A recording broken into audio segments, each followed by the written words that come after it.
বরাহনগরে আক্রান্ত সিপিএম প্রার্থী তন্ময় ভট্টাচার্য। নমস্কার, আপনারা দেখছেন আজ এখন বাংলার প্রতি মুহূর্তের খবর। বরাহনগরে আক্রান্ত সিপিএম প্রার্থী তন্ময় ভট্টাচার্য।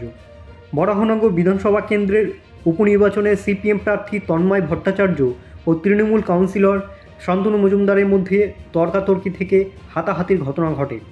তন্ময় অভিযোগ করেন, ভোটগ্রহণ কেন্দ্রে তাকে চোর, চিটিংবাজ বলে অপমান করা হয় এবং তাকে নিগ্রহ করা হয়।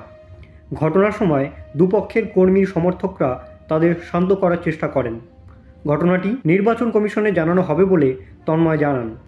তৃণমূল নেতা অঞ্জন পাল অভিযোগ করেন, তন্ময় প্ররোচনা দিচ্ছিলেন এবং বিজেপি প্রার্থীকে মদত দেওয়ার চেষ্টা করছিলেন।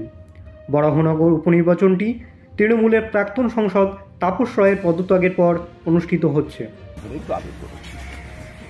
ওর ভাইটাকে বলে যে আই মস্তান, তুই মস্তানি করছিস বলে আমি চলে আসছি। এর মধ্যে হঠাৎ আপনি ভোটারদের প্রভাবিত করছেন। ভোটারদের এই তৃণমূলের কাউন্সিলর মেজো কান্না, ভালো নাম আমি জানি না, এবার কাউন্সিলর এবং তার সঙ্গে তৃণমূলের বাকি বাহিনী।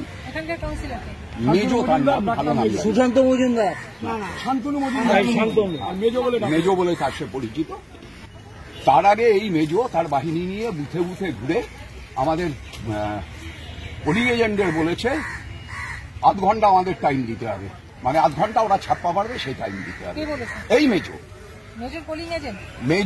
আমাদের পোলিং এজেন্টকে বলেছে। আমার পোলিং এজেন্টের নাম শিখা দাস, ভেতরে বসে আছে, আপনারা গিয়ে জিজ্ঞেস করতে পারেন, তাকে বলেছে। এটা 14 নম্বর, সেখানে এই মেজো ঢুকে ঢুকে এটা বলেছে।